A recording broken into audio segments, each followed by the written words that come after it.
नाम पुकारा गया, मैं आसन समिति का विशेषकर धन्यवाद देना चाहूंगा। मेरे प्रिय, भारत देश का संविधान मुझे इस बात की आजादी देता है कि मैं अपनी इच्छा के अंतःकरण के अनुसार अपने धर्म का चुनाव कर सकता हूं। और आज से 50 साल पहले मैंने उसी अंतःकरण की आवाज को सुनकर 18 साल की उम्र में मैंने यीशु मसीह को ग्रहण किया था।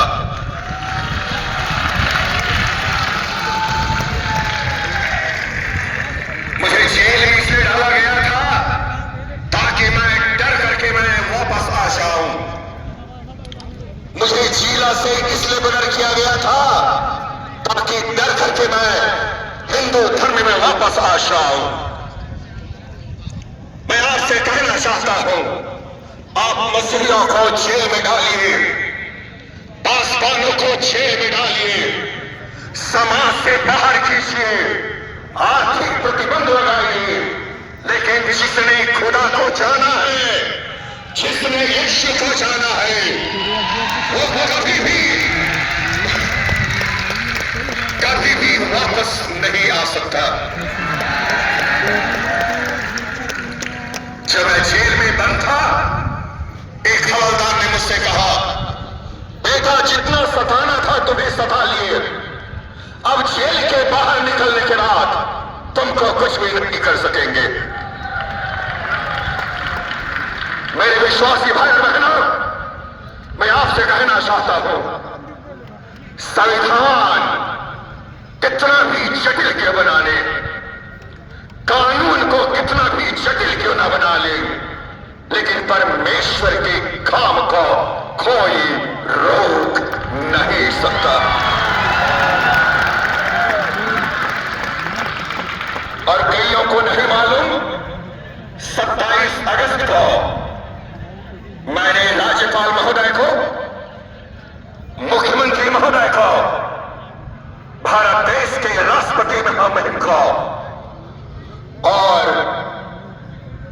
मुख्य न्यायाधीश, भारत सरकार के मुख्य न्यायाधीश को मैंने एक पत्र लिखा था और मैंने उनसे यही कहा था, यदि ये सरकार कठोरतम नियम बनाने के बाद भी परमेश्वर के काम पूरा न सके तब वो क्या करेंगे? मैंने प्रश्न पूछा था। यदि कठोरतम कानून बनाने के बाद भी यदि विश्वासियों को ना रोक सके तब उसका क्या कदम होगा? मैंने कहा था, जिन देशों में मृत्युदंड है वहां भी मसीहियों को मानने वाले पाए जा रहे हैं। मेरे प्रियो, आज मैं और आप यहां पर जो जमा हुए हैं, हमारी कुछ चिंताएं हैं। हम इस नियम के कुछ बिंदु हैं, उसमें हमारा कुछ आपत्ति है, हमारी चिंता है। हम चाहेंगे महामहिम हमारी चिंताओं पर ध्यान दें। पहली चिंता है, यहां पर लिखा गया है कि शिक्षा और चिकित्सा यदि हम फ्री में देते हैं तो प्रलोभन के दायरे में आता है। आपको मालूम है, भारत देश की शिक्षा व्यवस्था में करीब 75% संस्थाएं मसीहियों की है। अस्पताल, बड़े बड़े हॉस्पिटल मसीहियों के द्वारा संचालित किए जाते हैं। और कई बार एक गरीब लोग जो इलाज नहीं करा पाते, वे गरीब लोग जो अपने बच्चों की शिक्षा का प्रबंध नहीं कर पाते, वो निवेदन करते हैं कि सर हमारी शिक्षा की सुविधा दीजिए।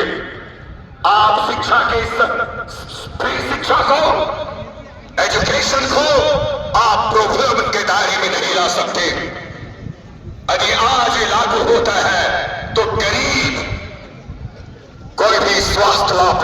कर पाएगा। इसलिए हमारी ये चिंता है, इस कानून का दुरुपयोग हो सकता है। इसलिए महामहिम से हमारा निवेदन है कि इस पर वो ध्यान दे। इसी बिंदु में दूसरी हमारी चिंता है, केवल मसीहियों की चिंता नहीं, ये उन लोगों की चिंता है जो सुधारवादी है, जिनका विचार सुधारवादी है। इसमें लिखा हुआ है, जो पैतृक रीति रिवाज है, यदि उसको कोई ना माने, जन्म मृत्यु, यदि इन नियमों का न माने तो धर्मांतरण के दायरे में आता है। मैं आपसे कहना चाहता हूं, इस देश में नास्तिक भी रहते हैं और वो नास्तिक किसी भी संस्कार को नहीं मानते। यदि संस्कार को नहीं मानना है तो नास्तिक भी इसके दायरे में आते हैं।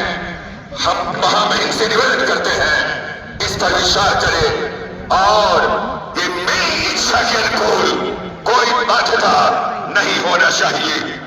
मेरे प्रियो, एक कानून सब पर बराबरी से लागू होनी चाहिए, यही हमारी चिंता है। इसका दुरुपयोग होने पर जो झूठी शिकायत करते हैं उन पर भी कार्रवाई होने का इसमें प्रबंधन होना चाहिए। कोई भी व्यक्ति जो झूठी शिकायत करता है उन व्यक्तियों पर भी कानूनी कार्रवाई होने का प्रावधान होना चाहिए। यही विचारों के साथ मैं अपने वक्तव्य को विराम देता हूं। God bless you.